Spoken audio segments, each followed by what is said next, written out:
Boa noite, eu agradeço a presença de todos aqui essa noite. É um prazer estar aqui com o Dr. Bruno Sander, coordenador do curso da Gastro, mais uma vez fazendo essa dobradinha aqui com ele. Eu falo que nós somos fãs dele, né, pela pessoa, pelo currículo, pela parceria, e sempre é um enorme prazer a gente estar trabalhando aqui com eles, eu com ele. E eu agradeço a todos vocês também que estão participando aqui hoje conosco dessa live, com o intuito, né, de cada vez mais se atualizarem, fazerem reflexões sobre o tema da gastroenterologia.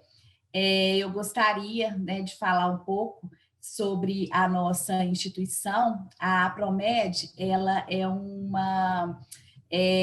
Instituto de Apoio e Promoção de Ensino Médico de Minas Gerais. A nossa direção executiva, ela tem mais de 15 anos de experiência e a nossa missão é de contribuir de forma efetiva, ética e profissional para o sucesso da comunidade médica. Nós oferecemos, então, a educação médica continuada em diversas especialidades médicas no Brasil e no exterior.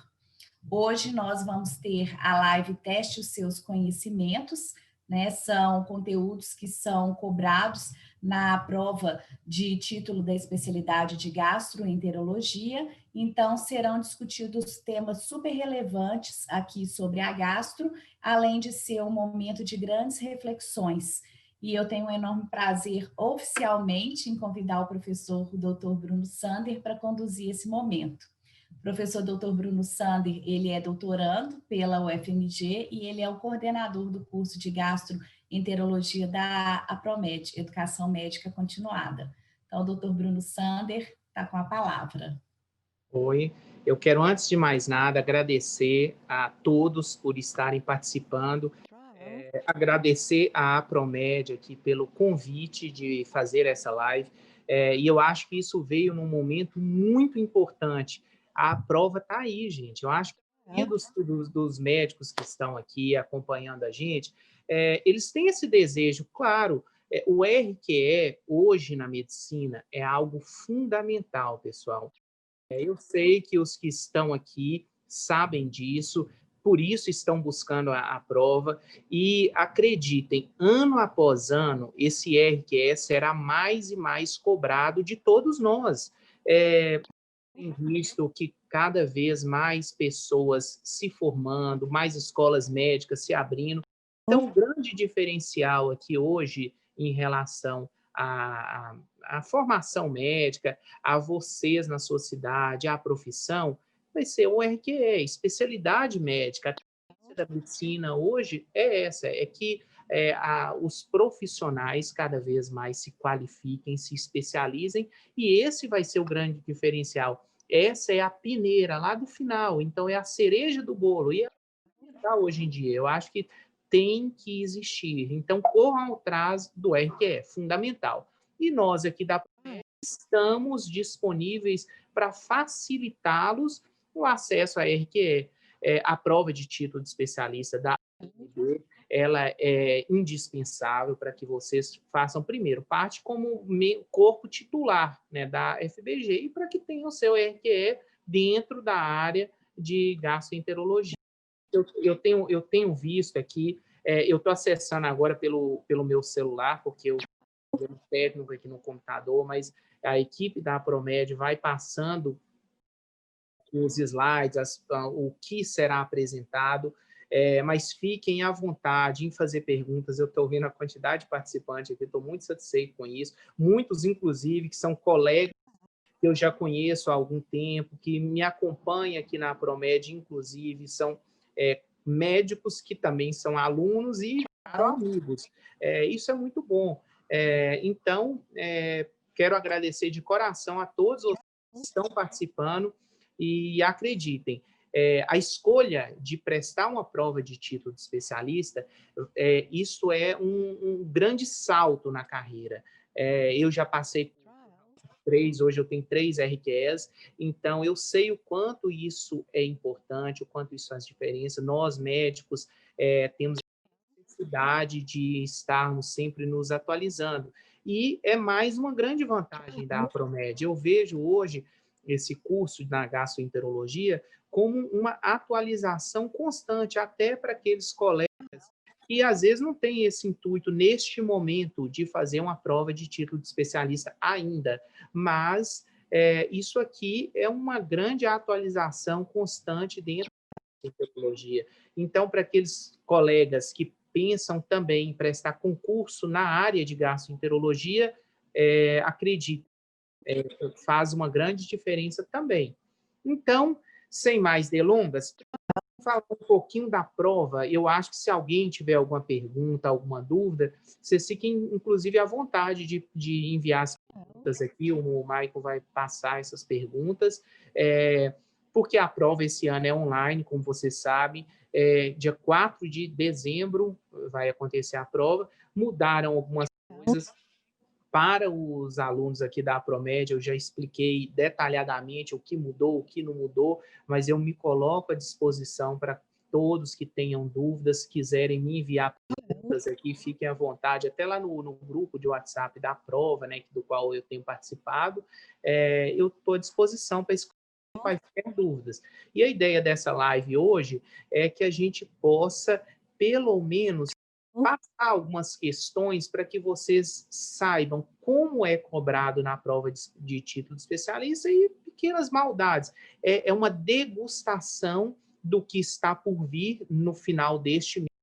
Nós vamos fazer uma mega revisão aqui da Apromed. Então, para quem vai prestar a prova de título de especialista, essa mega revisão é uma grande oportunidade, logo antes da prova, de rever, de relembrar todo o conteúdo que vai cair na prova. Então, serão, além de mim, haverão outros professores, eu participarei como moderador, vou discutir as questões, mas nós teremos outros professores, então, na semana que antecede a prova. Então, isso eu acho que vai ser de grande ajuda para refrescar aquelas matérias que ainda não estão muito bem elaboradas, não estão bem sedimentadas, e tirar dúvidas, esclarecer, muita resolução de questão. Então, isso eu acho que vai ser essa mega revisão logo antes da prova. Para quem vai prestar essa prova da FBG, eu acredito que vai ser, sim, de grande ajuda, então vale a pena.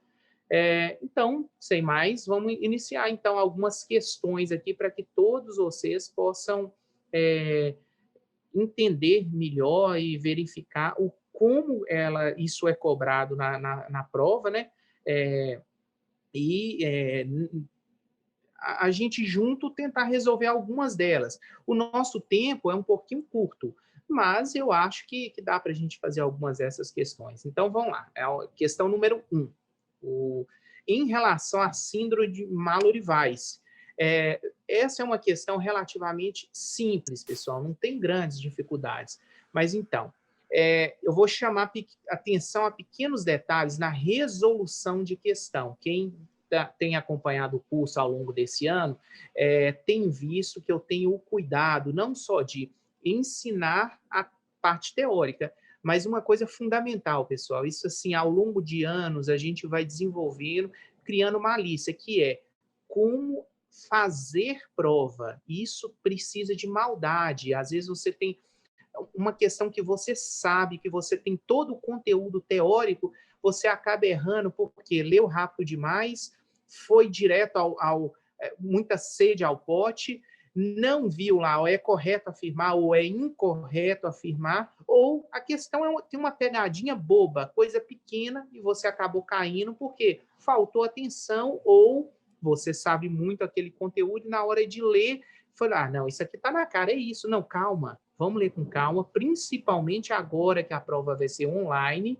e vai ser online semelhante ao que acontece na prova da SOBED, Sociedade Brasileira de Endoscopia. Quem já prestou essa prova sabe também como que é. Fica lá no telão, tem o tempo que vai contando e você tem aquele tempo para resolver aquela questão. Passou o tempo, passou a questão. Resolveu, não conseguiu, já era.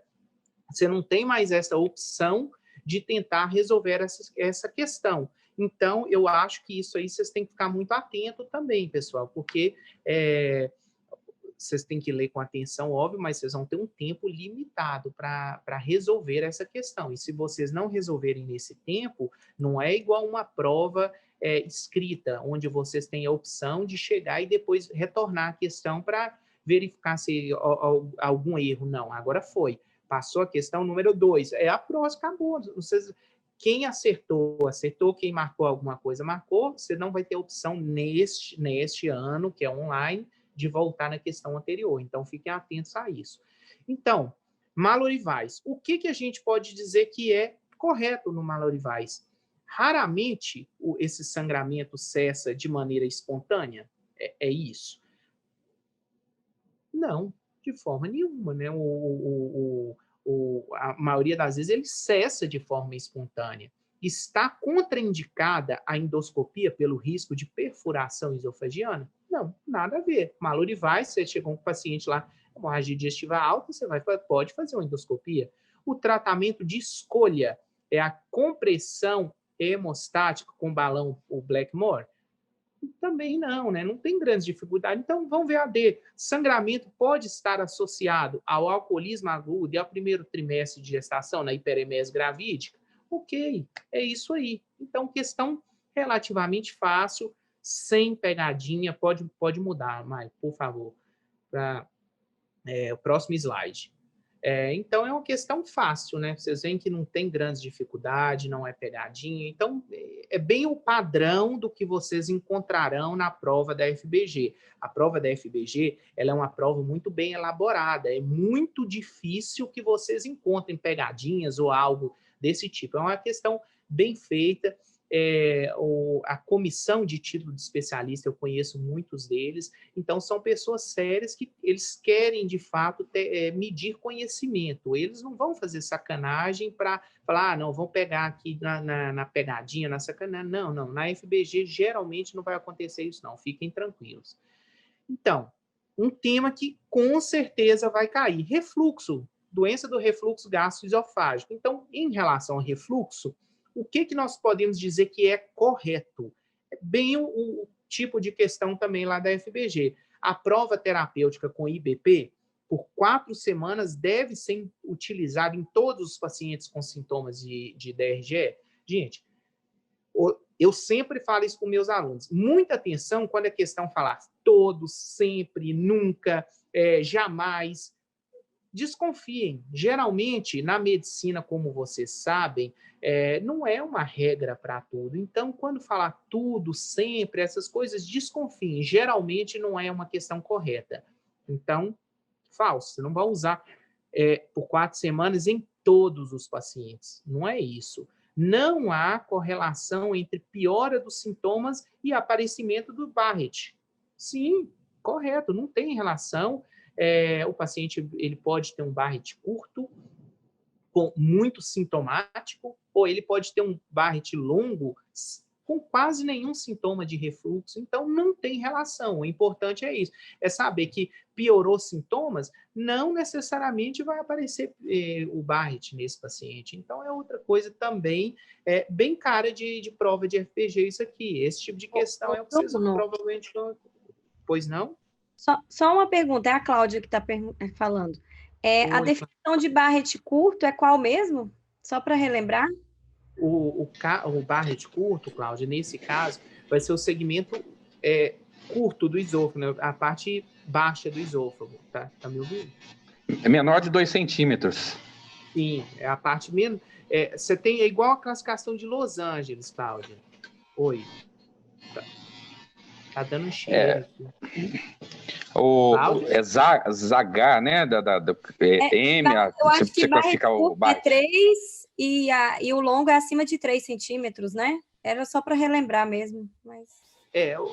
Cláudia, uma coisa importante que é o seguinte: existem, o que eu também reforço aqui para os alunos, existem classificações endoscópicas que pode sim ser cobrada lá na FBG. Por exemplo, classificação de Los Angeles, classificação, por exemplo, você pode cobrar em relação à úlcera, sangramento, né, úlceras sangrantes ou não, mas isso aí pode acontecer na FBG, mas não é também o que é muito esperado. É muito mais provável que eles te cobrem Barrett nesse sentido aqui do que a classificação se é um Barrett curto ou longo. É diferente do que já na SOBED seria diferente. Aí você teria sim que ter essa classificação bem em mente. Mas na FBG é mais provável que eles não cobrem esse tipo de informação, porque é uma classificação endoscópica. Mas para SOBED seria outra conversa. Entendeu? Uhum, tá certo. pH-metria esofágica é indispensável para o sintoma, para o diagnóstico de DRGE? Não, de forma nenhuma. Nunca, você não tem esse critério. E a maior parte dos portadores de DRGE apresentam erosões esofágicas ao exame endoscópico. Tá aí também, ó, a maior parte, sempre, essas coisas, também é algo que a gente tem que ficar atento nas questões. Você pode até, se essa questão dissesse o seguinte, alguns portadores de DRGE apresentam erosões? Ok, tudo bem, alguns podem apresentar sim, mas isso aí também não é o usual. Então, vamos para a próxima.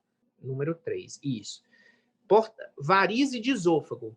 Também um tema que é muito provável que esteja lá na prova. Então, alternativa incorreta.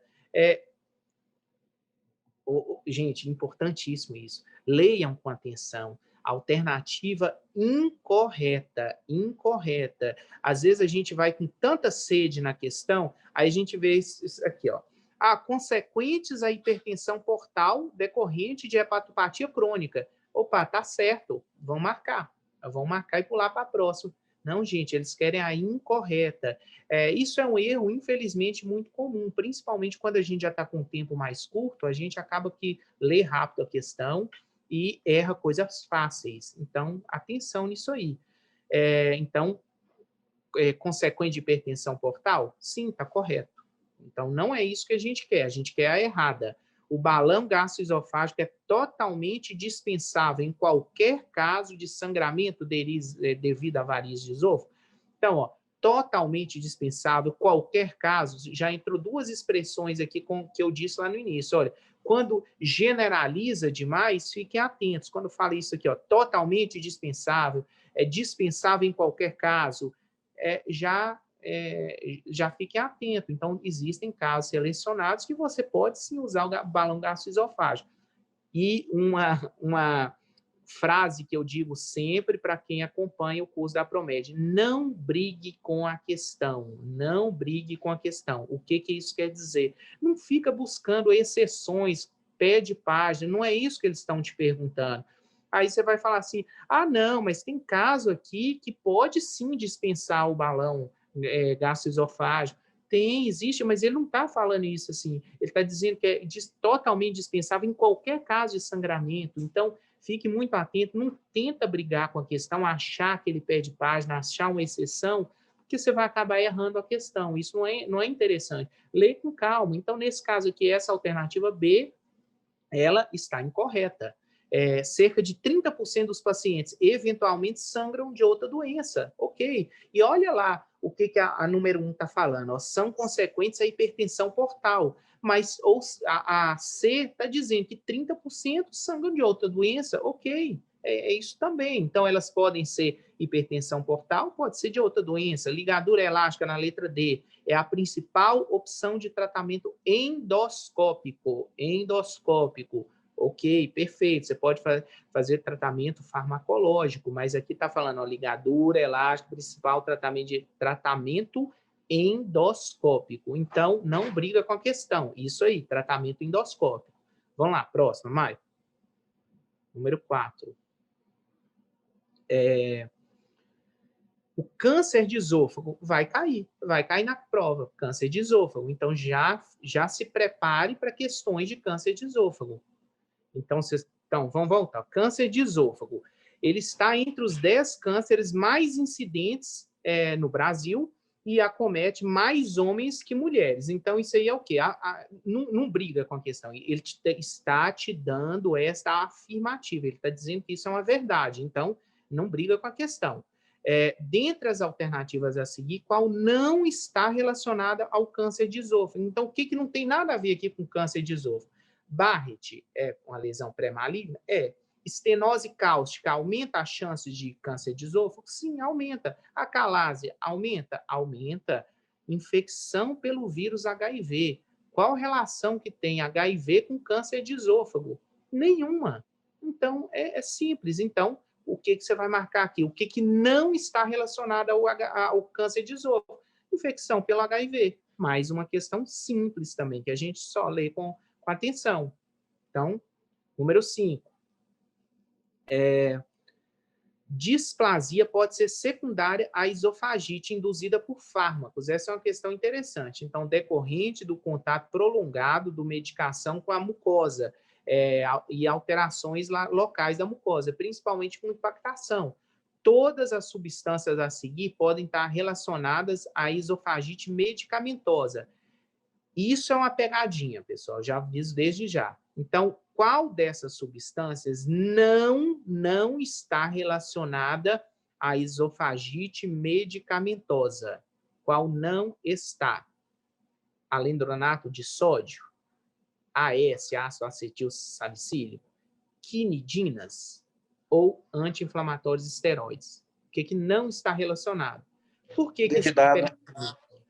Porque é D de dado, exatamente. Porque se você ler rápido aí, vocês vão falar, poxa, mas os AINES, anti-inflamatórios não esteroides, eles têm total relação. Mas aqui ele fez uma pegadinha com vocês. Ele colocou anti-inflamatório esteroides. Ou seja, não é não esteroides. Então, quem leu rápido, quem passou batido, deve ter ido lá na quinidina. Então, fique atento. Às vezes que a gente sabe tanto uma coisa, nesse caso aí, seria, se fosse o AINES, né, anti-inflamatórios não esteroides, também está relacionado, mas aqui é anti-inflamatório e esteroide, então, simplesmente uma pegadinha. Eu já coloquei essa questão propositadamente para mostrar para vocês que, às vezes, isso pode acontecer. É uma coisa que parece simples, mas que vai te induzir um erro, e um erro numa questão simples é um ponto que vocês deixaram de ganhar, que vai fazer muita diferença depois, lá na soma final, né? Então, vamos ficar atentos. Então, próxima questão, Maicon. Mais uma de refluxo, gente, interessante. Este tipo de questão aqui, principalmente agora, na prova da FBG, é uma questão mais longa. Então, como o tempo é curto, é improvável que vocês vejam questões como essas nesta prova. Mas eu mantive essa questão porque o conteúdo teórico dela está muito bom. Então, vamos ver. Pirose e regurgitação alimentar são considerados sintomas típicos de refluxo? Sim, são. Verdadeiro. Ok. Comprovou-se que os sintomas dos pacientes com portadores de refluxo tendem a se agravar após a erradicação da H. pylori? O que tem a ver uma coisa com a outra? Erradicar a H. pylori, o que você acha? Depois da erradicação do H. pylori, tem alguma relação? Não, né? Você não vai ter piora de quadro de refluxo porque você erradicou a H. pylori. E a pH-metria esofagiana de 24 horas determina o volume de ácido refluído e o seu pH, volume de ácido, olha só, pegadinha, né? Então, também não. Então, qual que é aqui o que a gente tem de verdadeiro aqui? Somente a alternativa 1 dessas daqui é a verdadeira, não é isso? Porque a 3 aqui, eles tentaram também, mais uma pegadinha aqui, né? Então, não é por aí. Então, ficar atento. Outra alternativa, outra questão, número 7, Barrett. Aqui é uma questão também onde o conteúdo teórico está muito bom. Esôfago de Barrett é uma complicação da doença do refluxo gastroesofágico. Isso é uma afirmativa, pessoal. Não adianta vocês brigarem com a questão, falar assim, não, mas o Barrett, o paciente pode ter Barrett sem ter refluxo. Ele pode ter Barrett sem ter sintomas de refluxo, é verdade, vocês têm razão. Mas não briga com a questão, ela está te dizendo aqui que o Barrett é uma complicação de refluxo, ok, entendam isso aí, que quem escreveu, a pessoa que formulou essa questão, ela quer que você acredite nisso como uma verdade. Então, não vai brigar com a questão. Com relação ao seu tratamento, ele está falando tratamento, então, de quê? Do refluxo. O que está correto aqui em relação ao refluxo? Fundoplicatura com válvula anti-refluxo é o tratamento de escolha e evita de forma definitiva, ó, a palavrinha é sempre, nunca, definitivo, o surgimento de neoplasia no epitélio metaplásico? Não, né? Aí bem forçada essa questão, não é. A reepitelização esofágica, cobrindo superficialmente o epitélio metaplásico, é frequente após o uso prolongado de IBP e previne o surgimento de neoplasia colunar? Não, também não, né? Não está correto. A ressecção endoscópica, que é algo também que a gente vai ver cada vez mais, a ressecção endoscópica com mucosectomia em casos selecionados, pode erradicar o tecido displásico com ótimo prognóstico? Pode. Então, fiquem atentos. Hoje, se faz muito mais mucosectomia do que se fazia, por exemplo, há 5 anos atrás. Então, o que isso quer dizer? Eles vão te cobrar questões de mucosectomia hoje muito mais do que era cobrado há algum tempo atrás. Então, fique atento aí, vale a pena. pH-metria esofágica de 24 horas é obrigatória no tratamento de esôfago de Barrett? Palavrinha forte, obrigatório. Também não. Sempre, nunca obrigatório. Tratamento definitivo, essas palavras, quando está no enunciado, fiquem atentos, geralmente este enunciado não está correto. Então, aqui, a alternativa correta é a letra C, ressecção endoscópica. Vamos alternar, questão 8. A alternativa que não apresenta afecções ou comprometimentos esofágicos que pode evoluir com estenose. O que é disso aqui? O que não evolui com estenose? Esôfago em quebranose, que é o Nutcracker esôfagos, esofagite erosiva, ela pode evoluir com estenose? Ingestão voluntária ou acidental de hidróxido de cálcio, esofagite eosinofílica, o que é que não evolui com estenose? É o esôfago em quebranoses, né? Ele não evolui com um quadro de estenose. Então, alternativa A. Intervalo, outra aqui muito importante, pessoal, intervalo de tempo para vigilância epidemiológica nos pacientes com esôfago de Barrett depende de quê? De quanto tempo, né, que vai ser, o que vai definir o seu intervalo epidemiológico? Presença de displasia. Isso, presença de displasia epitelial. Então, também uma alternativa muito fácil. Eu estou tentando passar um pouquinho mais rápido, pessoal, pelo seguinte, eu preparei algumas questões que eu acho interessante e que ao final, vão abordar todo o conteúdo da prova. Então, para isso, eu estou tentando passar um pouquinho, lembrando que isso aqui é só uma degustação do curso lá, que vai ter no último final de semana, que é a mega revisão. É para que vocês tenham pelo menos uma ideia do que esperar, além na mega revisão. Além disso, vai ter também o conteúdo teórico, mas mais resumido, para que a gente consiga fazer questões e entender mais a teoria. Aqui é só para que vocês tenham uma visão geral do que vocês vão encontrar na prova também. Linfoma do tipo Malte no estômago, vai estar aí, vai ter questão linfoma Malte. Então, associada à infecção gástrica pelo H. pylori, apresenta na histologia o quê? O que vocês vão achar da associação do linfoma Malte com H. pylori? Então, o que está associado à infecção gástrica com linfoma Malte com o H. pylori? Qual que é a associação que vocês vão encontrar? Lesão linfoepitelial. Isso é comum de estar associados, então é uma alteração histopatológica comum quando se tem a relação do H. pylori com linfoma Malte. Então, essa expressão, lesão linfoepitelial, decorem, porque se cair algo do linfoma Malte com H. pylori, vai ser isso aí. É muito provável, é aquela coisa, aquelas questões de prova que não tem muito como fugir disso aí. Então, Linfoma malte, H. pylori, o que é histopatologia? Lesão linfoepitelial. É isso aí que vocês têm que saber. Viu isso aí? Na dúvida, é a alternativa que vocês vão marcar. Então, algumas correlações que a gente vê em alternativas. Então, isso também eu chamo a atenção lá para os alunos, que quando tem esse tipo de alternativa com esse tipo de relação, é bom que vocês guardem bem, porque na maioria das vezes quem fez a questão, ele não tem muito como fugir disso aí, não. Então, fiquem atentos.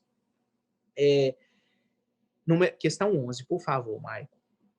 Erradicação da infecção essa é uma questão também que eu achei muito interessante, muito boa. A erradicação da infecção pelo H. pylori em pacientes portadores de úlcera péptica tem maior impacto na taxa de quê? Então, você fez a endoscopia, achou úlcera péptica e achou H. pylori. Você erradicou o H. pylori. O maior impacto é em quê?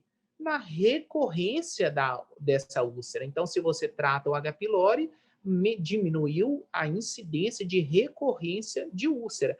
Tá vendo como é que é uma questão maliciosa? Porque a gente geralmente associa H. pylori com úlcera, nós temos que tratar. Vocês têm que tratar por quê? Então, diminui a incidência de recorrência de úlcera. Então, você não vai melhorar ou piorar, não é a cicatrização, não é a complicação dessa úlcera. É a recorrência de úlcera péptica nesse caso. Então, interessante essa questão também. Questão 12. Melhor associação. Essa é uma questão também inteligente. Associação entre achado endoscópico e conduta. Então, quando vocês acharem aquilo ali, vocês vão fazer o quê? Então, achou uma úlcera duodenal?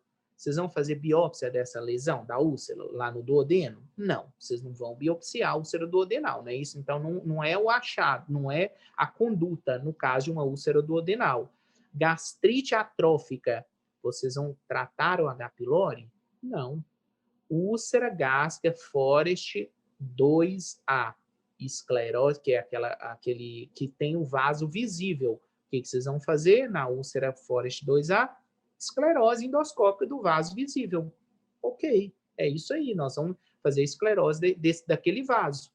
Úlcera gástrica com sinais de sangramento recente, vocês vão biopsiar essa úlcera? Não. Vocês vão biopsiar para sangrar de novo? Não, de forma nenhuma. Então, alternativa correta, alternativa C. Essa é uma questão, um padrão que eu gosto muito, e é provável que vocês encontrem na prova da FBG algo parecido. Por quê? É uma questão bem feita, uma questão inteligente e que demonstra realmente um conhecimento prático do que a gente faz. Então, é bem o tipo de questão que eles têm desenvolvido agora. 13. Constitui fator para o resultado falso negativo.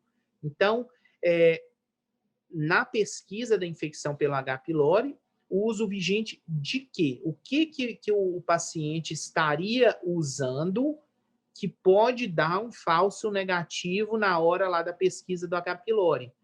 Clopidogrel, sulfato ferroso, IBP, anti-inflamatório não esteroide. Então, IBP. O que diz o quarto consenso lá do H. pylori? Você tem que suspender o uso do IBP 2 semanas antes de realizar a endoscopia. 2 semanas antes.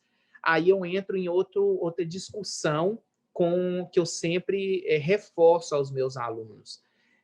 Prestem atenção, o que é prova e o que é prática clínica. Nem sempre a prática clínica é a alternativa de prova. Por quê? Às vezes, nós endoscopistas, eu acredito que tem outros colegas endoscopistas aqui, que quando recebe um paciente para endoscopia, se o endoscopista pergunta para o paciente, olha, mas você usa um IBP, você toma pantoprazol, você usa esomeprazol, o dexlansoprazol, o paciente, não, doutor, uso sim. Eu só não tomei hoje porque eu estou em jejum, mas eu uso. Aí, você tomou então ontem? Sim, eu tenho usado frequentemente, inclusive ontem eu fiz uso. Você, endoscopista, suspende o exame porque o paciente está usando o IBP? Eu acredito que a maioria, assim como eu, não suspende esse exame. Então, lembra, prática clínica Nem sempre é a mesma coisa de alternativa de prova. Então, fiquem atentos a isso, por isso a importância de saber. Quarto consenso de H. pylori, vai cair na prova. Mas, na prática clínica, às vezes você pega um pedido de um paciente, de um colega gastroenterologista que solicitou esse exame, teoricamente, o colega gastroenterologista quem deveria ter orientado esse paciente sobre a suspensão do IBP, mas ele chegou lá no seu serviço para fazer isso, às vezes ele não suspendeu e nem sempre o endoscopista vai suspender esse exame. Então, fiquem atentos, porque ao ver uma questão como essa aí na prova, às vezes você vai pensar, não, pessoal, mas a gente não suspende. Então, às vezes é interessante que vocês saibam que, na teoria, vocês teriam que suspender, sim, por 2 semanas. Mas Professor, uma... adiciona a Stephanie no grupo. Stephanie está esperando aceitar. Tá ótimo. Maicon, por favor, adicione aí a Stephanie, ela está aguardando para entrar no grupo. Por favor. Então, alternativa 14, questão 14. Dentre as causas mais comuns de hemorragia aguda gastrointestinal. Então, encontra o quê? Tá vendo? Não é difícil. Essa também é uma questão simples, objetiva, direta. Qual as causas mais comuns? O paciente chega para você com hemorragia gastrointestinal. Esofagite? Não, esofagite, aí você vai opar. Não, peraí, esofagite, hemorragia digestiva? Não é comum. Úlcera é comum? Sangra? Sim, é comum. Você chega com um paciente com sangramento, com úlcera gástrica ou duodenal, pode ser um motivo de sangramento? Pode. Hemorragia digestiva alta, úlcera, sangra. Duodenite erosiva? Não. Úlcera esofágica é tão comum assim uma úlcera esofágica sangrar? Também não. Gastropatia por hipertensão portal? Não. Telangiectasia pode até ser, mas gastroplastia não. Então, úlcera gástrica e úlcera duodenal. Questão fácil, questão para não perder a pontuação. 15, Marco, por favor. Outra coisa, vai cair, pessoal, vai cair. Estudem gastrite atrófica.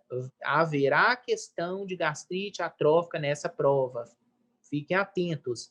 Então, na gastrite atrófica, ocorre deficiência na secreção do fator intrínseco, comprometendo a absorção de quê? Questão fácil. Então, fator intrínseco, se está deficiente, comprometeu o quê? A absorção de vitamina B12. Então, é uma questão relativamente simples. E lembre o seguinte, alternativa, então, aí, absorção de quê? B12, a alternativa A. E uma coisa interessante, essa questão, ele está te dando a informação. Ó, na gastrite atrófica, ocorre deficiência na secreção de fator intrínseco. Ele não está levantando um questionamento, ele está te dizendo, olha, o paciente tem gastrite atrófica e tem deficiência na secreção do fator intrínseco. Por esse motivo, ele vai ter deficiência de quê? Vitamina B12. Então, não brigue com a questão. É isso. Se tem deficiência de fator intrínseco, absorção de B12 diminuída. Onde mais a gente vai ver isso?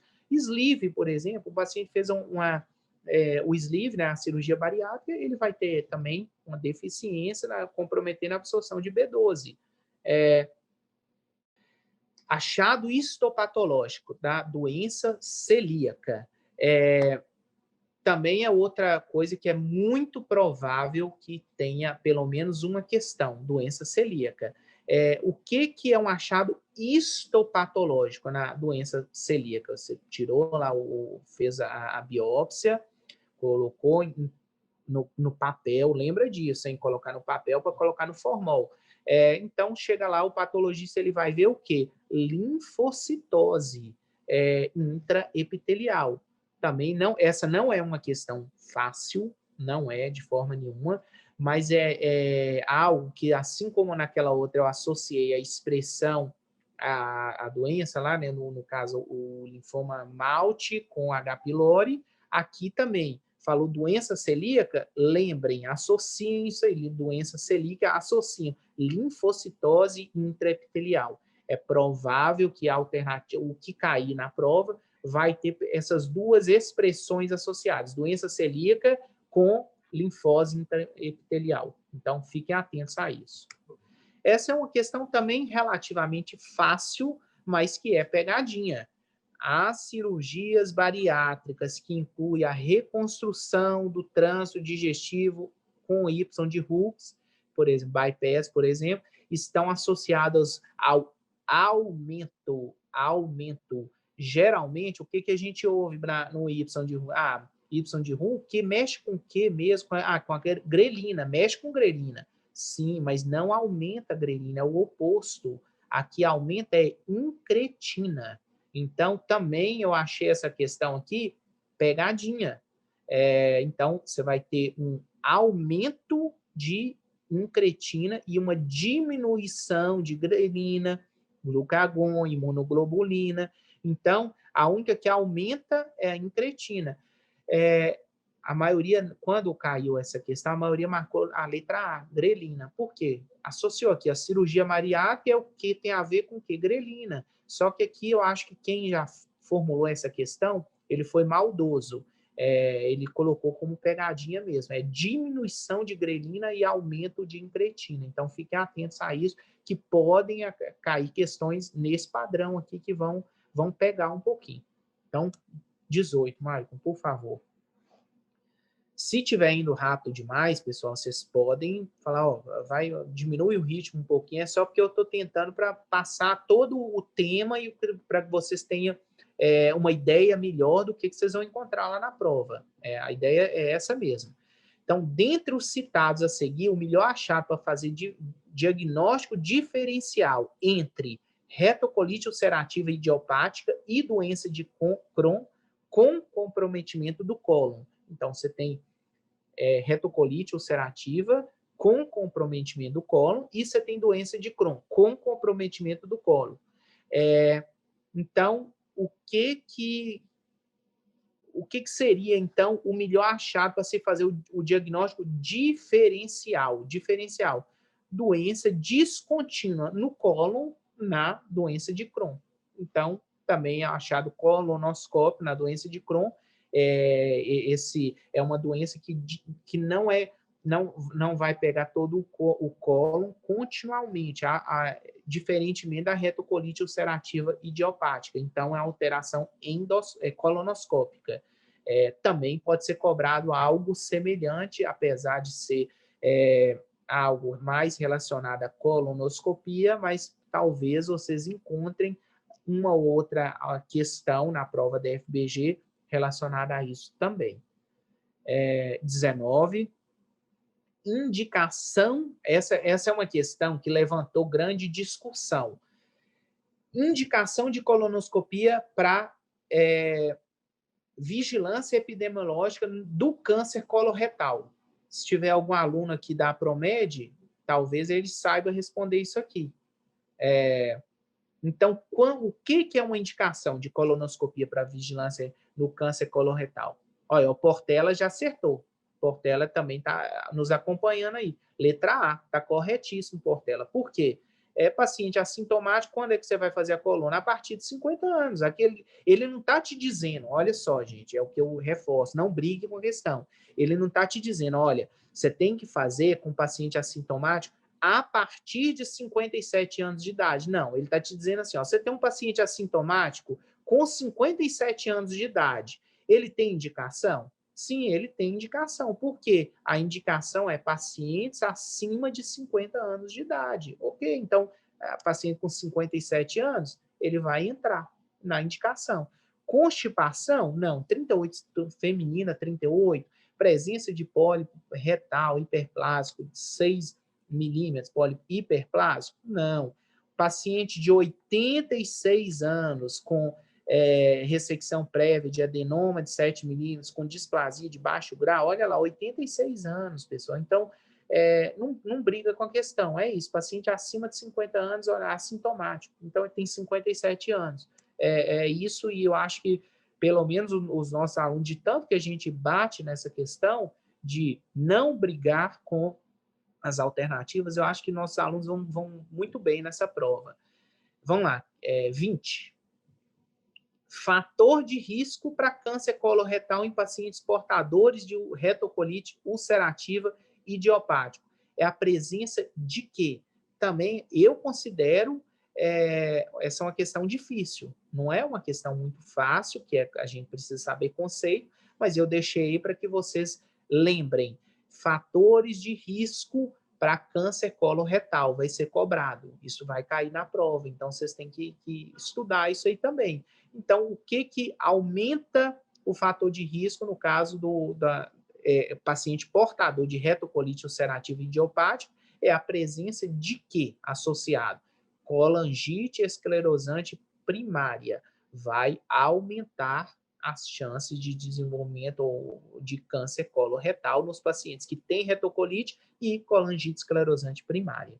Então, eu deixei essa questão aí para alertá-los que vocês têm para a prova e saber dessa questão também. Associar retocolite com câncer coloretal, o que seria fator de risco? É algo interessante também de se saber e de ficar atento. Próxima, por favor, 21, isso.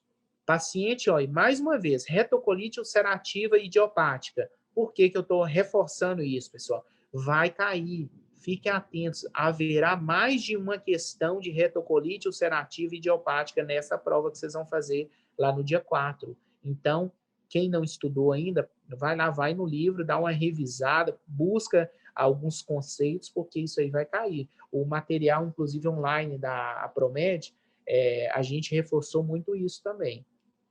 Então, nesse paciente, a questão está te dizendo, olha, eu tenho um paciente que é portador de retocolite ulcerativa idiopática na forma restrita ao cólon esquerdo, com remissão induzida pelo uso de mesalazina e de prednisona. Ele deve fazer o tratamento de manutenção como? Como que vai ser esse tratamento? Por que eu pus essa questão? Para que vocês saibam que vocês também têm que saber o tratamento. Eles vão te cobrar desde diagnóstico, prevenção e tratamento. Então, como é que eles vão fazer o tratamento? De 3 a 4 da memória, quando de 5 a 10 da memória, o áudio não está muito bom. Eu só ouvi alguma coisa de 3 a 4, não ouvi mais. Nesse caso aqui, a alternativa que teria que ser marcada é vocês vão fazer por tempo indefinido, como é fazido. O acompanhamento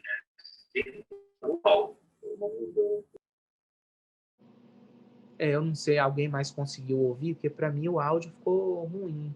Eu não consegui ouvir bem. Não, o áudio está ruim mesmo. Tá, não deu, né? Então não é só comigo, não conseguiu.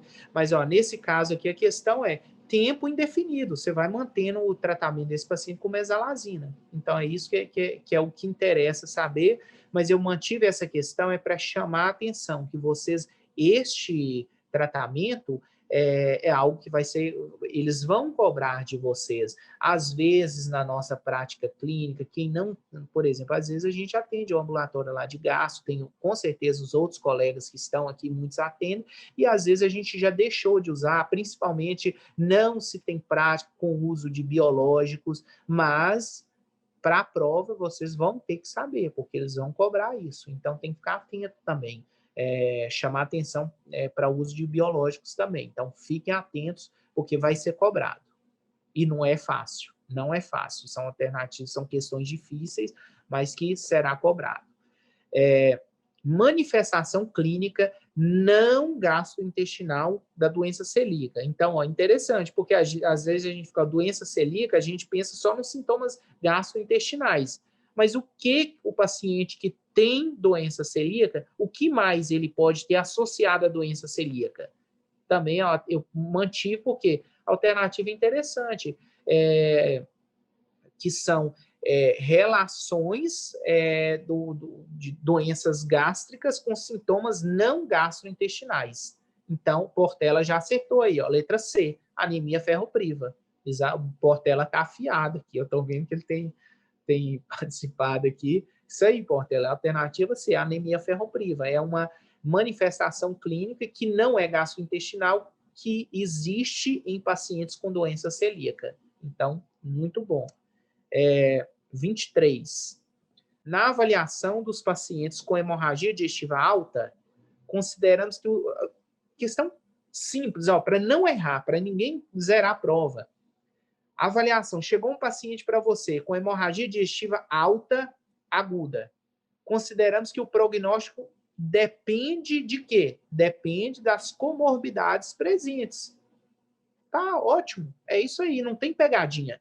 Pacientes, hemorragia digestiva alta, se o paciente jovem, sem doença prévia, às vezes essa hemorragia digestiva alta é um malorivais, o paciente está vomitando, paciente pós-balão, por exemplo, eu já tive paciente de balão, eu implantei um balão intragástrico, paciente, como se esperado nos primeiros dias, iniciou um quadro de vômitos, quadro agudo, nos 3, 4 primeiros dias, esse vômito induziu um malorivais.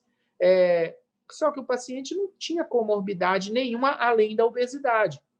Prognóstico, ótimo, bom, parou sozinho o sangramento. Então, o que é a conduta? Vamos internar o paciente, vamos hidratar, vamos avaliar se a hemoglobina está caindo, ou se dá para manter ele internado, pronto. Com 24 horas faz o uso de antieméticos, 24 horas, 48 horas, parou o vômito, parou então a indução, parou o sangramento, o paciente saiu bem. Agora é diferente. Então, se o paciente é um paciente cheio de comorbidade, paciente já hipertenso, paciente é diabético, paciente tem outras doenças de base associadas, o prognóstico é pior. Então, essa daí não tem pegadinha, é uma questão simples, objetiva. Então, o prognóstico depende de quê? Comorbidades. Quanto mais comorbidades, pior o prognóstico. Simples e direta. Não tem muito o que inventar. 24. Essa daí, ó, também. Megacólon tóxico. Associada à doença intestinal inflamatória idiopática. Por que eu coloquei isso aí? Também para lembrar do tema. É algo que vai cair. Vocês vão encontrar aí na prova pelo menos uma questão com megacolon tóxica e doença inflamatória intestinal. Vocês vão encontrar com certeza mais de uma. Então, o que faz o megacolon tóxico na doença idiopática, na doença intestinal inflamatória idiopática? É mais frequente na doença de Crohn? Não. Ele pode ser precipitado pelo uso de narcóticos? Pode, né? Inclusive, relativamente comum o paciente que faz uso de narcóticos, opioides, inclusive, ele megacolon tóxico. Então, existe essa relação, essa associação. Evolui com perfuração se não for abordado cirurgicamente? Não, gente, não é. Aí até uma alternativa, até uma afirmação muito forte. Então, é aquela história de novo. O que isso aí está dizendo? Sempre vai evoluir com perfuração, se não fosse feita cirurgia. Não é. Sempre não. Pode evoluir, sim. Você pode ter alguns casos que evoluem, mas aqui não está falando, ó, aqui ele está te afirmando. Evolui com perfuração, se não for abordado cirurgicamente. Então, eu vou entrar lá de novo naquilo que eu falo. Não brigue com a questão. Você vai falar assim, nossa, não, mas eu tive um paciente que perfurou porque não foi feita cirurgia. Ok, pode acontecer, mas não é isso que a alternativa C está te dizendo. Ela está dizendo que sempre vai acontecer se você não operar o paciente. Isso está errado. Então, não brigue com a questão. Então, alguém perguntou aqui, ó, diâmetro. Qual o diâmetro? Não dá para saber. 6 centímetros. Não, falhou aqui. Se caracteriza por dilatação de todo... sim, a alternativa D aqui, entendi. Se caracteriza por dilatação de todo o cólon com diâmetro de 6 centímetros, né, Portela? É isso aí que você perguntou. Aqui fala 4. É isso? 6 centímetros. Tá, beleza. Então, é porque o Portela tá mandando aqui, eu não sei se aparece para todo mundo, mas ele mandou por escrito aqui. Então, é isso mesmo, é porque o áudio parece que não tá bom. Sim, 6 centímetros. Essa é a pergunta do Portela. Vamos lá, 25. Tá quase, hein, pessoal? O achado de ectasia vascular do cólon, que é a angiodisplasia, pela colonoscopia, implica no tratamento endoscópico, que geralmente hoje em dia a gente usa o argônio, né?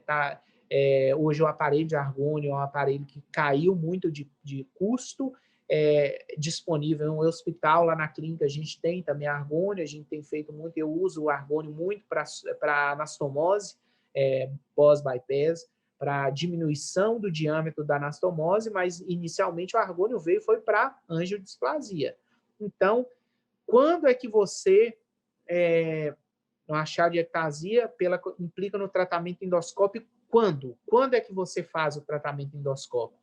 Você vai sempre, você está fazendo a coluna, achou uma angiodisplasia, você faz sempre? Não. Não, aí isso, agora o Portela consertou. Letra B, você vai fazer se tiver qualquer sangramento em qualquer momento, é isso mesmo. Então, se aquele paciente apresentou sangramento, você encontrou lá a angiodisplasia, vai fazer o argônio, você vai fazer o tratamento endoscópico, é isso aí. Tá aí de novo, ó, sempre, não, já foge dessa história de sempre e de nunca. Se houver sangramento no momento do exame, não, você não precisa achar a lesão sangrando naquele momento, ela precisa ter sangrado, mas você não precisa encontrar ela sangrando. Apenas se houver sangramento de moderado a grande volume em qualquer momento, também não. Então, se houve sangramento, aí você vai tratar. É isso aí. Vamos lá, 26, Maicon, por favor. Critério de pior prognóstico ou maior agressividade na doença de Crohn.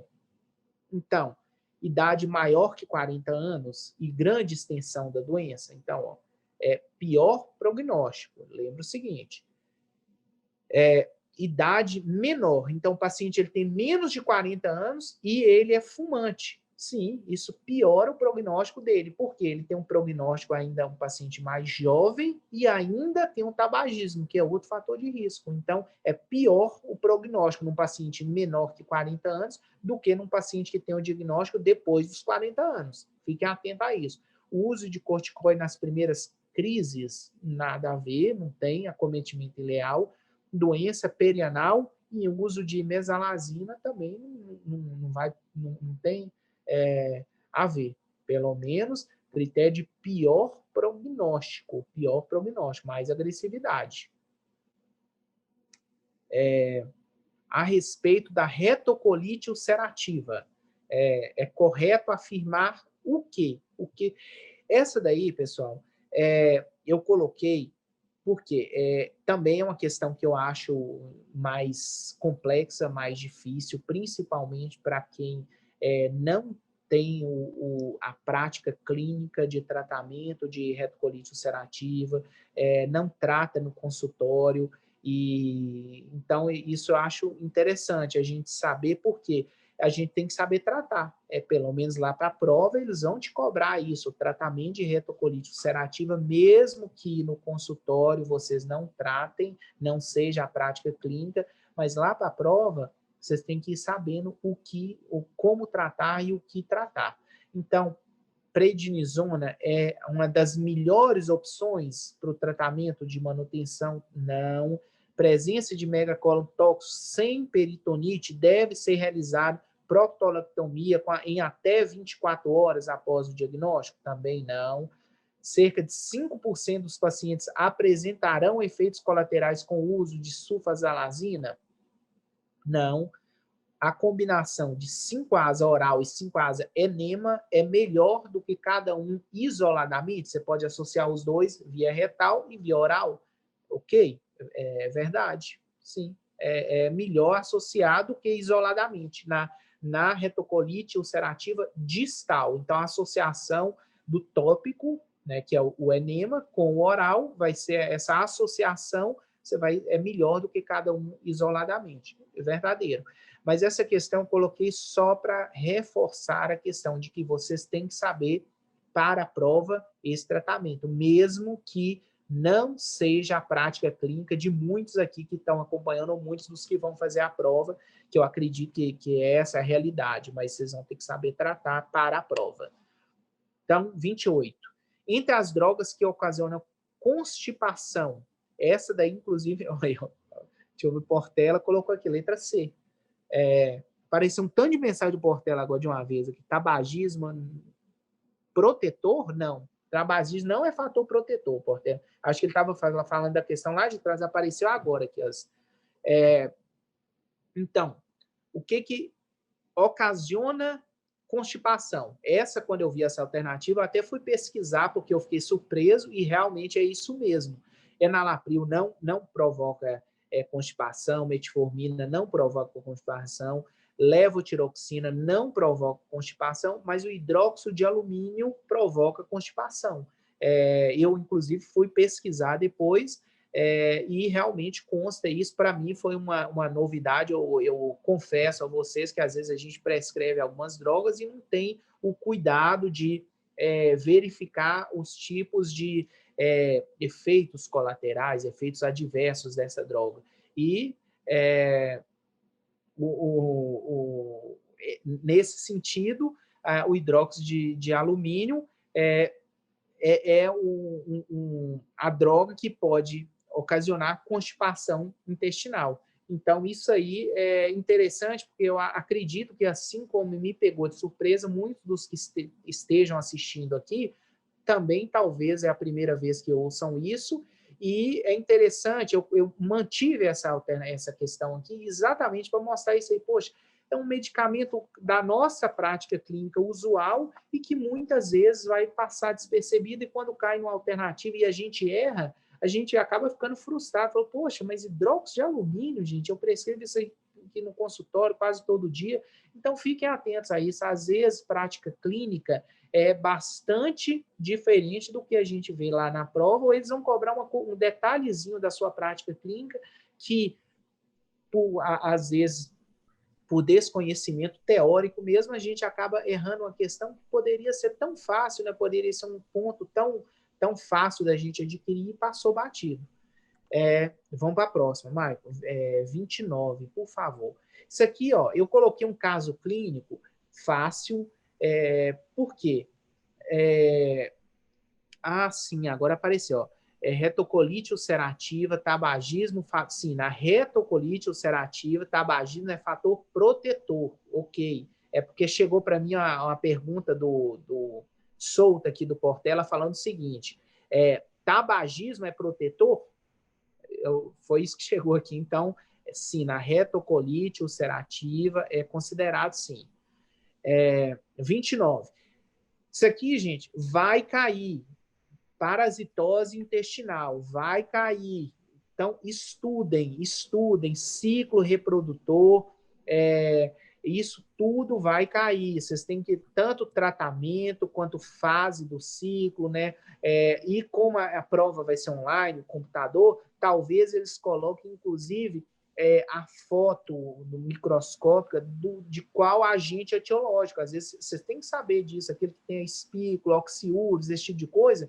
É muito, muito importante que vocês saibam isso, porque vai cair aí pelo menos umas 3 questões. Então, já estou adiantando aqui para vocês, vocês vão ter que estudar. Agente etiológico, parasitose intestinal, certamente vai cair. O Portela já acertou, ele já leu a questão e já acertou. 21 anos, masculino, lavrador. Então, paciente lá do interior, o paciente mora na roça. Devido à taxa, a queixa de intensa epigastalgia, contou ao médico que adora acampar. O médico suspeitou um tipo específico de parasitose. Então, o que está associado aí? O Portela já mandou direto, estrongiloides. Então, é isso aí. Tem que ficar atento. E eu coloquei aqui, nesse caso, uma sequência bem rapidinha para a gente ver, ó. No caso, assim, qual o melhor tipo de exame parasitológico de fezes a ser realizado? 30, por favor, Michael. Então, nesse caso, o paciente tem estrongiloides. Você pensou em estrongiloides. Qual que é o melhor exame a ser solicitado? Coloquei por quê? Porque é difícil isso aí, mas eles vão cobrar na prova. Então, vai pedir. O Portela já errou. É letra A, Portela. Berman Moraes. Para estrongiloides. É o que a gente vai pedir nesse caso. Estrongiloides, estercorales, Berman Moraes. Isso é a sequência de questão. E qual o 31, Michael? Qual o tratamento mais indicado? Você sabe que o paciente ele tem estrongiloides. Então, você vai tratar com o quê? Ivermectina. Então, olha só que interessante. Com um caso clínico, 3 alternativas. Por que eu coloquei isso aí? Vai cair caso clínico agora, e é provável que, caso clínico aberto, então, essas questões abertas vão ser bem curtinhas, desse jeito. Eles não vão pedir para você escrever um parágrafo inteiro. Eles vão geralmente te dar um caso clínico, falar, olha, qual que é a sua hipótese diagnóstica, qual exame você vai pedir para tratar e qual o tratamento. Basicamente vai ser isso aí, não vai ter grandes dificuldades nos casos clínicos abertos. Mas então fiquem atentos, porque vai ser cobrado. Olha, 32, Maicon, que também já entramos lá, também mantendo o tema. Ancilostomíase é uma doença tropical comum no campo. Perfeito, deu uma afirmação. A droga de escolha, o tratamento é uma dose, é um tratamento com dose oral única de quê? Como é que você trata ancilostomias? Então, para a prova você tem que saber. Então, como você vai tratar? Dose única de quê? Albendazol. Albendazol 400 miligramas. É interessante que vocês saibam também, então, tratamento de parasitose. Então, a alternativa correta aí, albendazol. Próxima, Michael, 33. Também questão curtinha agora, hein, pessoal, já para a gente ir finalizando. Isso aí, pessoal, olha, eu coloquei e quis reforçar. Decorem. É muito, muito, muito provável que vai cair algo muito semelhante. Probiótico com mais estudos até hoje para diarreia, no uso da diarreia aguda. Por quê? Toda hora nós estamos recebendo um propagandista, um representante de laboratório, doutor, o meu probiótico aqui é o melhor. Não, o meu tem cepa disso, tem cepa daquilo. O meu tem 4 bilhões de cepas de não sei mais o... Mas qual que é o probiótico com mais estudos no uso na diarreia aguda? É letra A, E e C. Não, é letra D. Saccharomyces boulardii. É esse o nome do probiótico mais estudos. É difícil, questão difícil, mas eu já coloquei aqui exatamente para chamar a atenção de vocês, que tem que ser. Maicon 34 é uma questão grande. Vamos pular ela, vamos direto para 35, que aí a gente passa rapidinho. Por quê? 35. Questão direta, objetiva e fácil. Recorrência do vírus da hepatite C pós-transplante hepático é próximo de quanto? O paciente tem hepatite C, o vírus da hepatite C, e foi transplantado.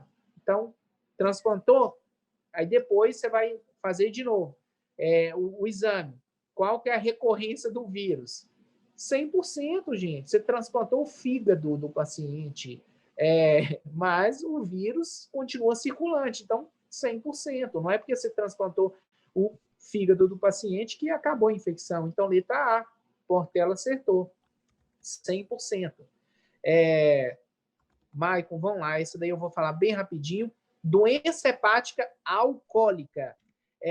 Vou direto à alternativa, porque é uma questão maior e nosso tempo aqui está no finalzinho. Os achados histológicos são de esteatose macro e microvesicular, balonização, inflamação lobular mista e corpúsculo de Mallory-Denck. Por que eu pus isso aqui? Aquelas associações, de novo, que eu vou falar. Sempre que falar corpúsculos de Mallory-Denck, lembra doença hepática alcoólica. Basicamente isso, balonização, inflamação lobular mista, são associações, a letra D, viu, pessoal, alternativa aqui. São associações que vocês devem fazer de doença hepática alcoólica com achados histológicos. Então, sempre a corpúsculo de Mallory-Denck, caiu isso aqui, lembra, doença hepática alcoólica. Balonização, doença hepática alcoólica. Inflamação lobular mista, associado isso aqui tudo, lembra disso. São pequenas associações que às vezes você não lembra de tudo, mas tem algumas expressões chaves que vão te fazer acertar a questão. Então, isso eu acho muito importante. Maicon, próximo. Acabando, pessoal. Só faltam 3. Por definição, na hepatite fulminante, o tempo máximo entre os primeiros sintomas e a encefalopatia hepática não deve exceder a quanto tempo? Então, hepatite fulminante. Então, Portela,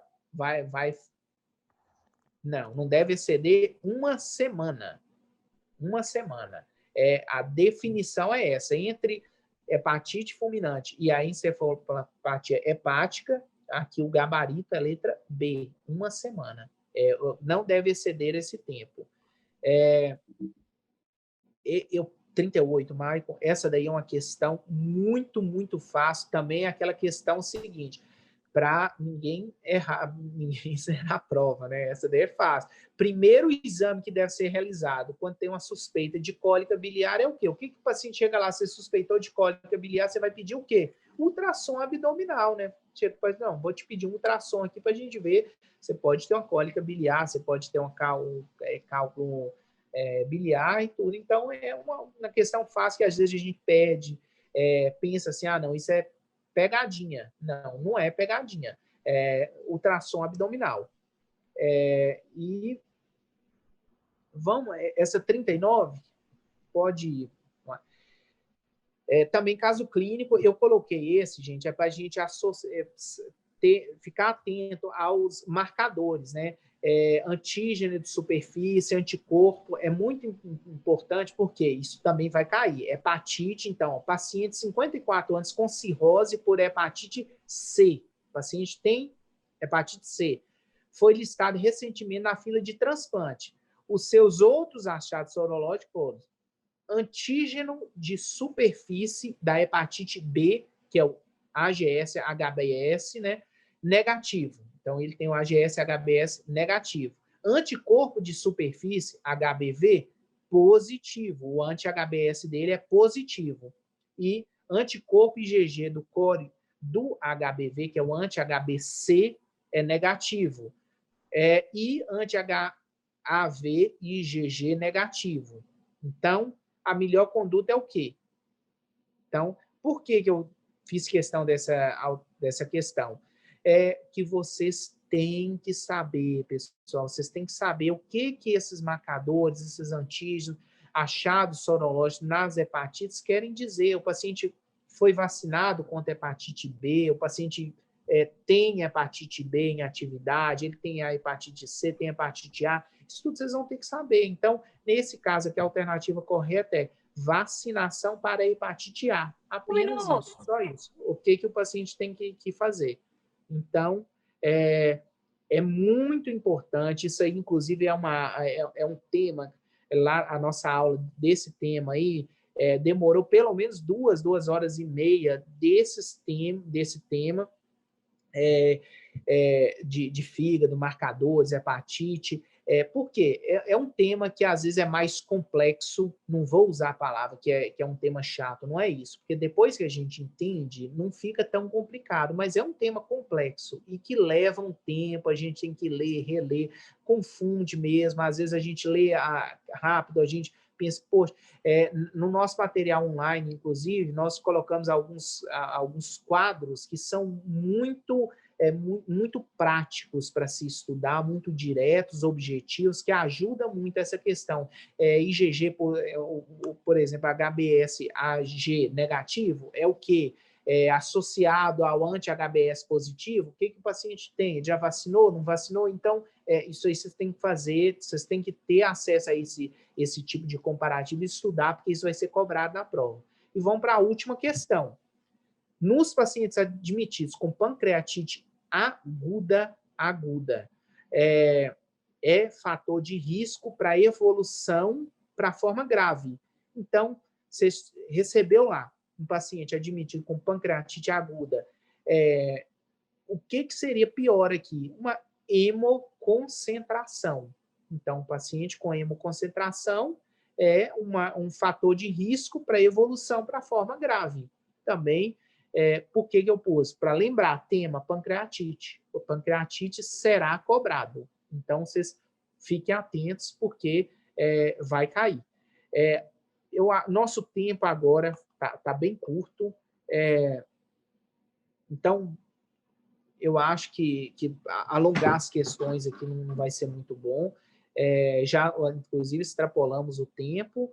Eu acho que, pelo menos para que vocês tenham uma ideia boa do que vai ser cobrado na prova, como vai ser cobrado, já deixou, pelo menos para a maioria aqui, já deixou uma ideia do que esperar, do que não esperar da prova.